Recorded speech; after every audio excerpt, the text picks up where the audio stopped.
Hello people, how's it doing? Today I didn't think it would be back, but I had to make a video on this because I couldn't say nothing. I suppose I can say it's kind of getting. You can see I'm kind of getting back into my political woe. I suppose you kind of could say, because now I have to say something. It's been happening. It's been talked about for a while now in the local community, and I have to say something. So obviously I'm talking about the two Irish Navy vessels, patrol vessels, if you may use that, for combating drug dealing, patrols in Irish waters and all the rest of that, stopping illegal fishing and obviously things like that.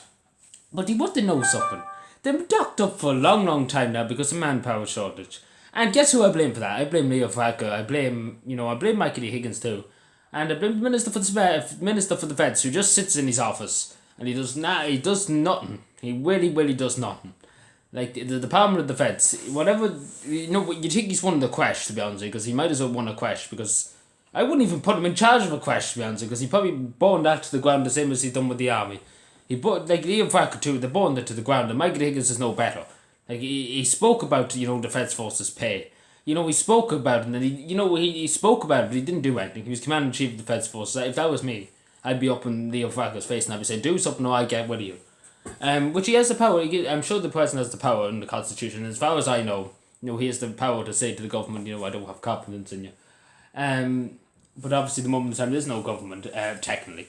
But yeah, two naval vessels. And may I just say, this drug dealing has gone out of control. And there's obviously boats from the United Kingdom coming to Ireland, and landing on the coast, especially in Loud.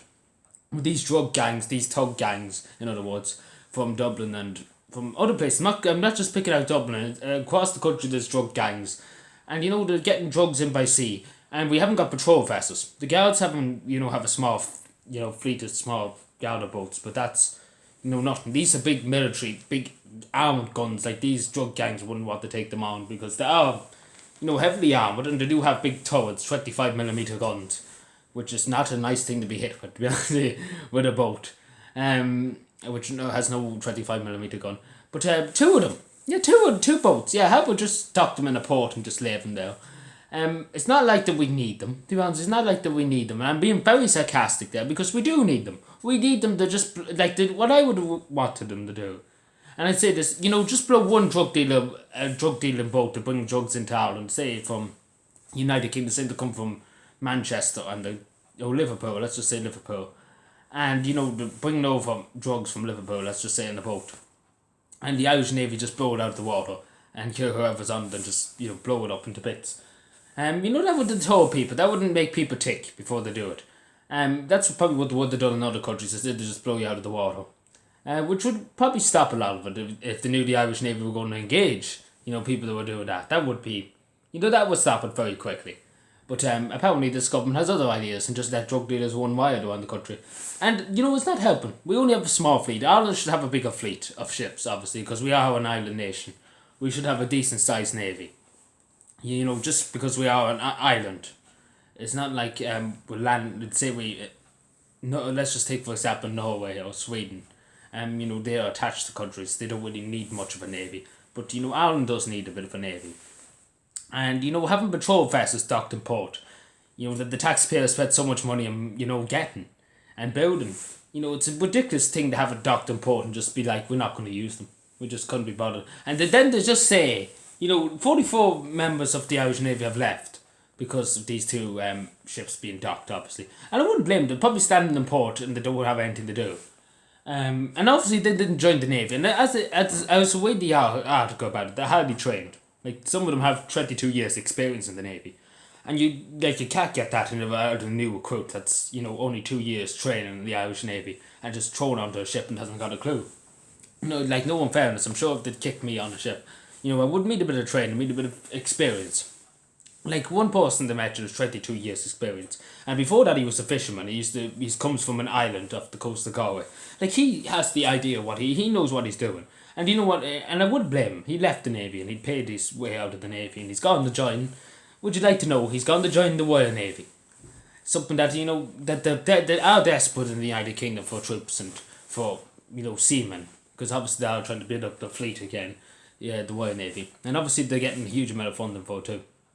So I wouldn't blame him. I really wouldn't give out to him for joining. Because, he has a family. as he said in the interview, as a family. It's a family to maintain. He has to pay the bills. Simple as that. I wouldn't blame him. I honestly couldn't blame him. And just to be sitting in port for 2 months, that's literally what he was doing, as he said in the interview. He said literally sitting in port, with nothing to do. Like, he joined the Navy for action. He didn't join the Navy to sit down and be a politician, to be honest, because that's more or less what the government do. The only time you see a politician moving, might as well say it. Like, this fellow, Paul Newman, I can't say his second name, the Minister for the Feds at the moment in time, he doesn't move. Let's be honest, he doesn't move. The only time he moves is when the photographers come or the press come. He goes around inspecting the army. This person's near homelessness. This person is not getting paid enough. I don't care about that. Yeah, I'm just here for the photographer. I couldn't care less. And then all of a sudden, when the election comes around, what's your problem? What do you want done? No bother, we get that done. Don't worry, we get that done as soon as we get into government. If you elect us into government, we have it done. Don't worry, the defence budget will be the highest in Europe, the highest in the world. We have the mightiest navy in the world. Then when they get in Fine Gael again, if they do get in, they'd be like, I don't remember that. I don't remember even going to a naval base. I don't know what the Navy is. What's the Irish Army? That's literally the quack they go on about in this government. Because the dad, molested, I suppose, in their sick minds in the door. That they don't care. And obviously they want a European army too, which is another thing. But hopefully, please God, that will never happen. But the UK is out. The UK doesn't have to worry about any of this crap. They're just, they want to stand alone, and that's really, that's honestly better, because the European Union probably do better. They'll probably actually boom. The economy probably will actually blow up, and they're building everything. But Ireland, has other ideas. And just deciding to just treat people like they don't exist. And that's really what they're trying to treat these soldiers at. They joined the Navy to do something, to defend their country, to do their best for the country. And obviously, this is the biggest thing. This is why we're on the top of this. Like, drug gangs gonna control Ireland. And having these docked in port are not doing any good. Like, this is, I'm sure to God, anybody who's watching this video, I'm sure if you've seen a patrol boat with a 25mm gun bearing down on your ship, I'm sure to God you have small arms, say you have AK or a pistol. Your odds are going to just give up straight away. You're not going to, want to test the Navy. And obviously, if you blow them out of the water, it would deter people from doing anything else, because it'd be like, damn, this country means business. But then again, that'll waste ammunition. The Fine Gael government wouldn't want to do that. Or any government, to be honest, because it would be expensive. But it would teach people a lesson. It would teach people a lesson if they don't know what. So yeah, thank you for watching. Subscribe more. Let me know what you think. Please God, someday maybe Ireland might have a nice navy. And we'd be happy enough. I'd be happy enough with a small England-sized navy that's, well trained and well paid. I'm not really too fussed. Like, they have the ships. That's the thing. They have these 2 ships. This is the biggest problem. They have 2 ships, and they're not using them. And that's the biggest problem with me now at the moment in time. They have 2 ships. Couldn't be bothered to use them. Simple as that. This government. They just couldn't be bothered to pay the troops to do it, the Navy men to do it, or the Navy women. And thank you for watching. Subscribe for more, and bye.